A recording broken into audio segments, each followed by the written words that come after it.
Hello, friends. You are probably wondering what the hell is Josh doing with SoundSwitch and lights. He is a video DJ and a gamer and a nerd, and this is not his lane. And I would say to you, you are 100% right. This is not my lane, but it's a lane that I've been messing with quite a bit over the last year and a half, 2 years. And having that been said, obviously I am a novice. I am not an expert. There are folks on the SoundSwitch forum that are absolute wizards with this stuff, and many of them have helped me out.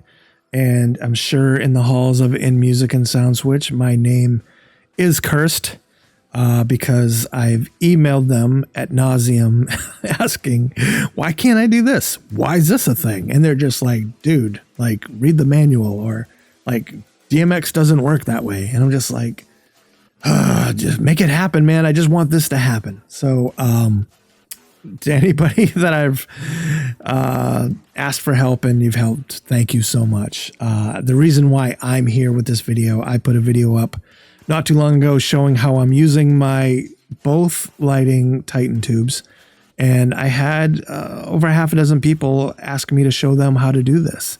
The thing is it's not really difficult, but if you're not aware of how to get from point A to point B, it can be a little bit. I've said this from SoundSwitch in the beginning. The learning curve is steep, but it is short. So once you get over that initial learning curve, it has come a lot easier.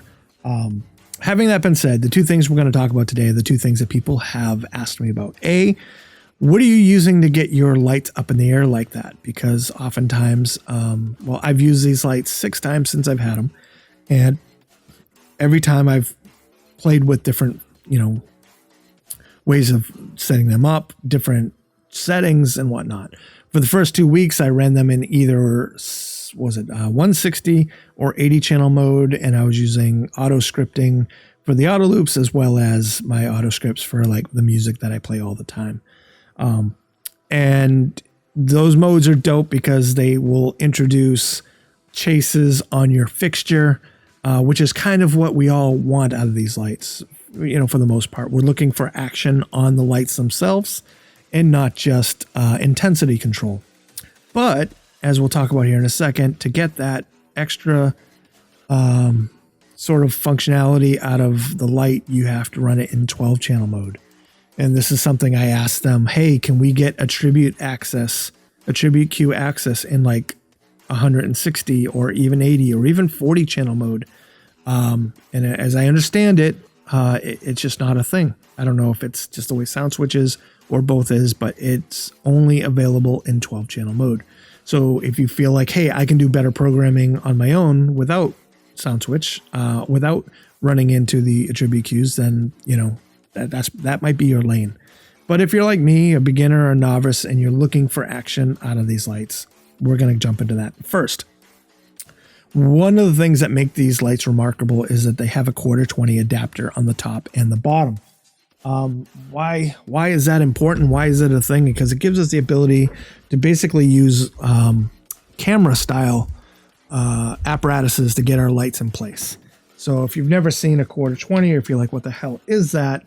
It's basically the size of the screw. You know what? This might make things easier. If you've never seen, actually, so this is a male-to-male 1/4-20. If you've ever used cameras or anything like that, you're very familiar with these. All the bodies and cases and cages and stuff, a lot of flashes and all the things that revolve around lightings usually work with these. Now there's one on the top and the bottom of every Titan tube. They come with these tripods with the 1/4-20 on top. My only gripe about these is that the same screw that goes into the light is the same screw that manages the tension on the light. So it's very important that you do not leave your Allen wrenches at home, because when you start screwing these in, if you give that little extra twist will loosen the feet, and then you're kind of have like a dead octopus kind of thing happening. It's kind of a pain. But it's important because we can use things like this. This is a 1/4-20 mount with a platform with a clamp. So this means you can clamp this on anything and put your light pretty much anywhere. This is a magnet version, a super strong magnet. I don't think you could mount it sideways and your light would stay. Maybe it would. I haven't tried. But you could definitely mount downwards and you could definitely mount upside down. It will hang. I did it. It works amazing. Just keep in mind, you should always try to do these things from the bottom of the light. From the top, you know, it's physics. If you have a heavy end on the end, it's going to pull. Then probably the coup de grace is the tension arm. Tension arms are amazing. They've come down significantly in price. I would not recommend getting plastic, super cheap stuff. You want metal. You want something that has a really good locking mechanism. And then you can basically just put these in any position you want, clamp them to whatever you want, and point your light wherever. Now, the thing you have to keep in mind is this joint right here has to be strong, because while the lights are relatively, well, not heavy, it will put enough tension on the light and it won't hold its position. Now, why would you want to do that? Well, my microphone just spun around. Someone asked me how I did this the other day. So I'm using microphone stands, and I use microphone stands basically in the situations where I know nobody is going to be near me. I'm on a stage. I'm removed from the dance floor, because we know as soon as people see these things, it's going to be the friggin' Battle of Geonosis.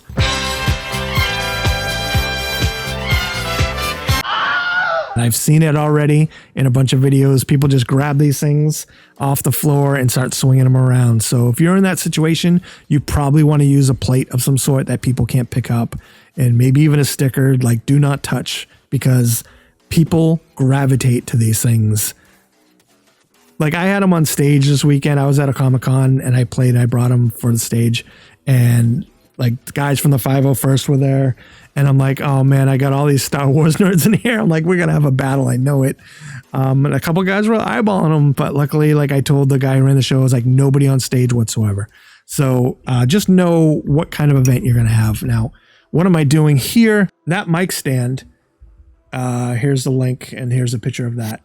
I went with this one. It's a relatively small but rubberized bottom footprint, and it's got the little knob on the bottom that allows you or prevents it from being knocked over and broken at the base. If they don't have that little lock at the base, what happens is it'll just rip the aluminum. There's just too much torque. And then I'm using 2 of those little clamps to put 2 lights on it. And then if I wanted to, I could put a third, but as you can see, it would end up going through my ceiling, so I can't do that.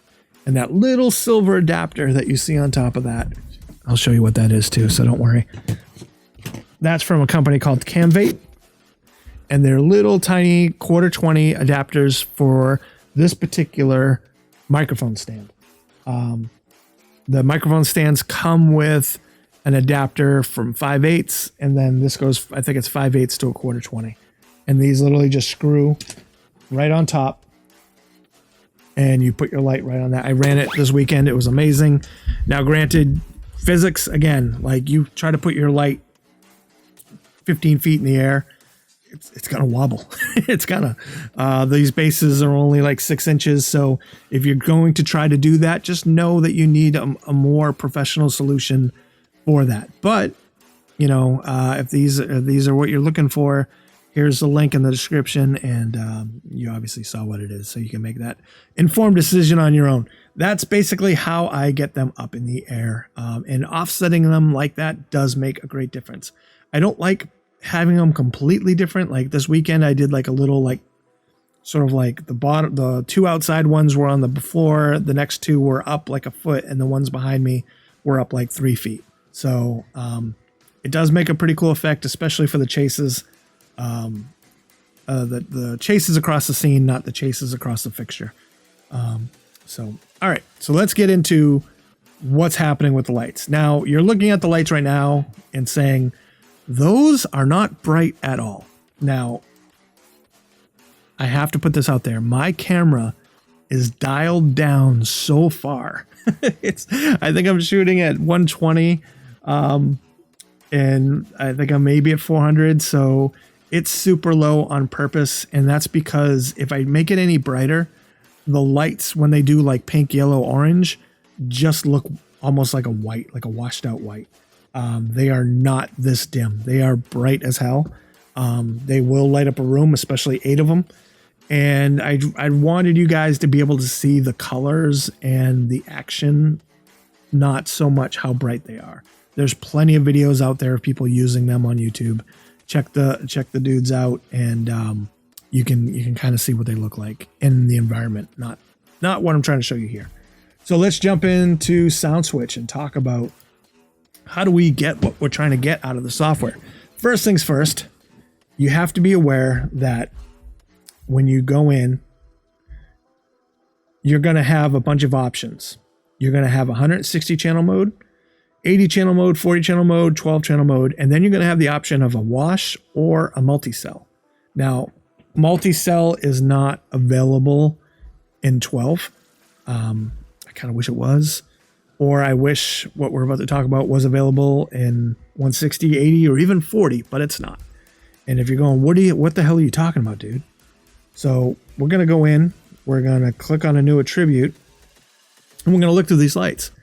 180 mode, 60 mode, 40 mode, wash, 40 mode, multi-cell, 12 channel mode. Again, 12 channel mode. Boom. There's all the attributes. And what do they do? Well, we're going to get into that in a second. Just know that I don't know the science behind this. I don't pretend that I do. The attribute access is only in 12 channel mode. So there you have it. So you have to make a decision. What do you want to do? Do you want to do 12 channel mode, or do you want to do, have the chases on the scenes be built by SoundSwitch, which are great. I did the first 2 weeks. I ran 160 and I loved it. It was dope. But when I stumbled across this, I'm like, this is where I want to live for like the energy parts of the night. You could arguably say that you don't want to run these chases at, when you're opening. I trust me though. I've basically deleted and rebuilt all my auto loops. So they're not all wild and crazy. Not wild and crazy, but high intensity. So let's go in here and look at my tubes.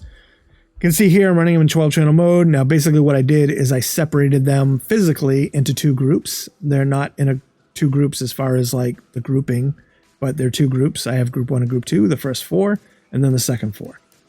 The reason I did this is because I didn't want 8 lights doing the same exact thing. I wanted 4 lights doing something similar to the other 4 lights. And how and why, that's a thing we'll get into right now. So let's select 4. And as you can see, that is one of the pre-programs that I made. I shouldn't say I made. I accessed via the AttributeCue. Now, the AttributeCue is the way this gets done. If you look over here, well, I have to close out of this first. You can see all of these AttributeCues that I made, and I named them all basically on what they are. But we're going to make a new one. Matter of fact, let's go in, delete this altogether, start fresh. This is a brand new auto loop, 16. And we're just because you can see here all the other lights that I run. Actually, we're not going to do that group. We're going to do this group. I run these. This is my lighting rig for most of my events. It's relatively simple. But most importantly, you don't want your tube lights doing something different than all your other lights, especially if you have moving heads and like the battery strips and ape sticks. You want everything to match, right? You don't want like, oh, well, you've got this great auto scripted show running your spots and your other lights, but your tubes just go, berserk. Like that doesn't make sense. You don't want that. Well, this is how you make your tubes fall in line with everything else that you got going on. So let's just quickly make an auto loop. We'll do these colors here. That's fine. One of the things, if you're going to do this, I would recommend not using these randomly, because as you can see by the names, they all have color and action to them that I need to know what they are. So this scene is going to be purple, blue, well, pink, purple, blue, and teal. I don't want to put a red, action in that, because it wouldn't make sense. So hit apply. Okay, so now we have this scene, right? And this is not bad. It's got a little color chase going on, like with the purple and blue. You can kind of see that. It's got a nice little pulse going. It's not bad. I mean, if I had done 40, 60, or 180 channel mode, I'd have some chases going up and down the fixtures, I'm sure. But it's just kind of pulsing to the music, not bad. I don't hate it. But knowing what we know about the color scheme, now these colors are overriding it. I'm not worried about that. Our color scheme is out here. Or our master track color scheme is blue and purple, and we get the teal right here. As you can see, it's about to go through, but it's being overridden by these. So why would I want green and red in these lights? That's not what I'm doing. I'm doing purple, right? So we look up here at our moving heads. Our moving heads are still running the master track light. So our moving heads are purple. Why would I want green and red? It doesn't make sense, right? So what are we going to do to make these lights not be green or that color? Well, we already know we built this AttributeCue. We're going to build another one. Purple and blue. So we picked the first four. We can see this is already doing these right here, but let me explain what these all do. We're going to break them all the way down to 0. These are the AttributeCues. They're only available in 12 channel mode, and they control different elements of your lights. You can see I shift selected 4. And if you look at the lights behind me, they are every other light. Effect speed is obviously exactly what it sounds like. We go to 100 and it's going to go fast. Color macros are going to be, the color macro is the foreground. The background color is obviously the background. The tint is whether or not that background color is on or not. So if we pick a color, let's go, well, what do we say? Purple, right? So I got to turn around. That's purple. So we got purple. And let's put on an effect. There we go. So we got this purple running at high speed. Obviously, we can take it down if we want, but the higher the speed, the smoother it tends to look. And then if I take the base, well, we'll put a background color around here. When I bring the base tint in, don't think of it as base tint. Think of it as intensity of the secondary color. So you'll see I'll bring it in. Whoop. There we go. Now we have blue. Oh, yeah, it's blue. It's blue and pink, I guess, for lack of better terms. And let's go full camera so you guys can kind of see what I'm talking about here. So it's blue with the pink thing running through it. I don't love this effect. So there are tons of effects in here. But they're all kind of similar. You know what I mean? So this is dope. I like this one a lot. So we're going to go with that. And as you can see here, that's our speed. That's the effect we chose, 124. Once you get up around 220, they just turn into like an auto program of all of them. But between like 15 and 220, there's a bunch of different ones. But like I said, they're all very similar. The thing is, and this is important, you can color match to your show. So our show, as you see here in the master track, is this purple and blue. And I'm going to stick with the pink because I like the way it looks. And we're going to roll with that. And I shouldn't have clicked out of that. We're going to go back in. And now we're going to pick the second 4. And now you can see the second 4 are doing this other one that I had.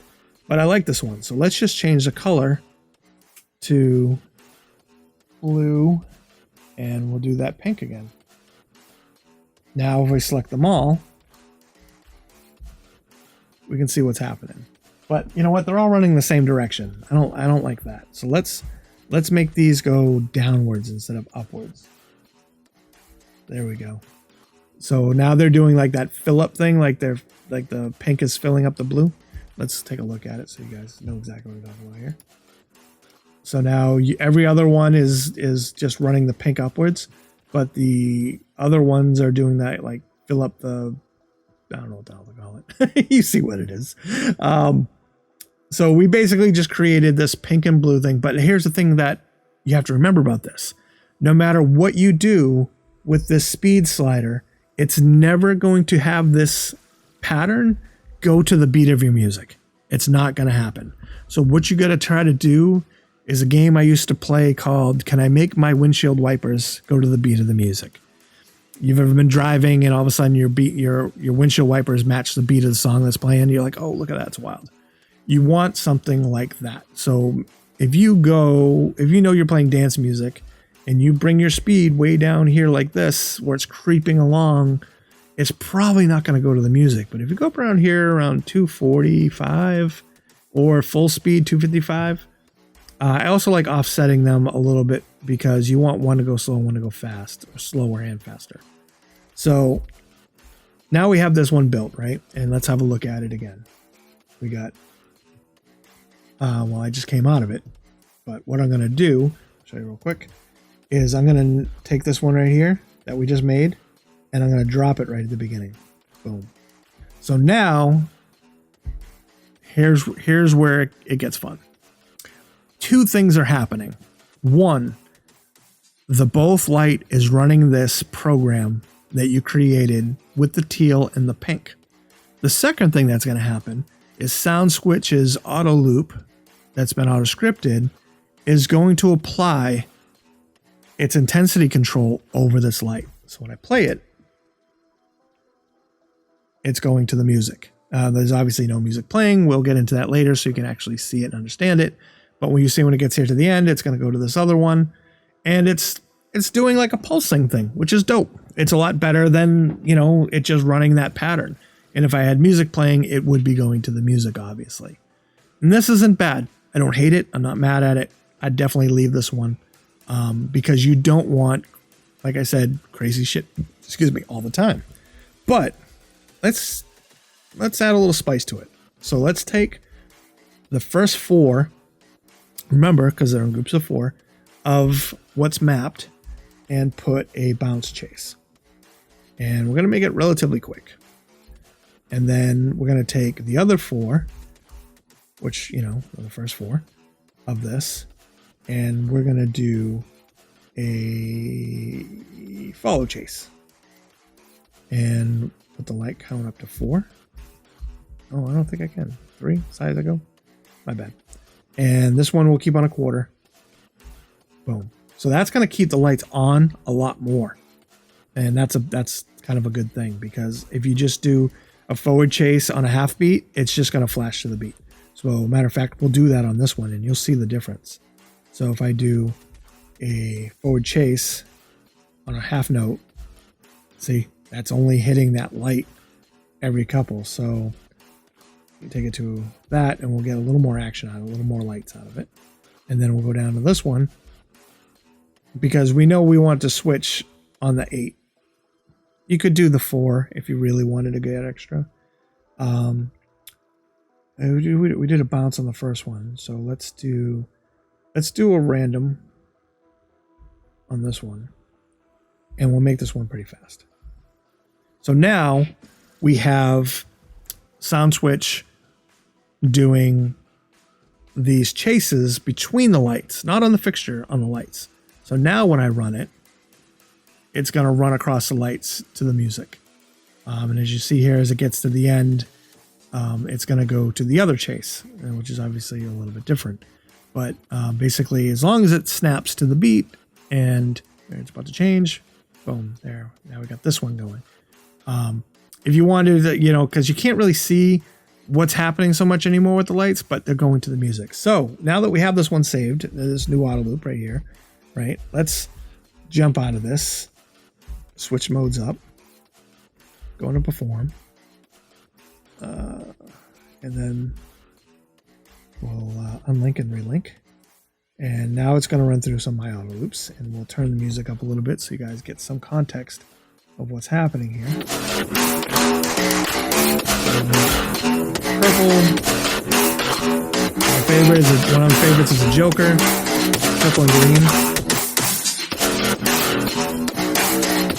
Like I said, like you see, like only 2 lights are on at a time. It's kind of like, oh well, kind of weird, But I have some that the lights stay on a little bit longer. But let's look at the one we just did. So it's running through the first 8.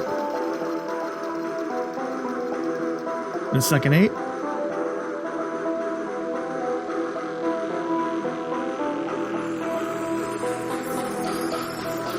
What I like to do is I like to switch it on the...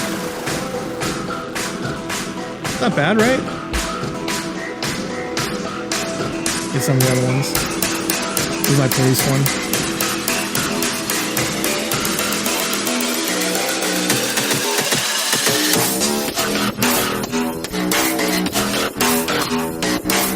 So you get the gist of it. This is the regular SoundSwitch one.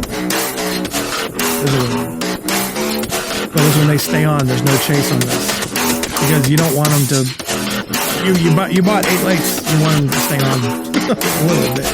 But when you get these ones that will go to the music and stuff and chase to the music, especially when they're real close to each other, looks pretty good. So that's basically it. Take that down.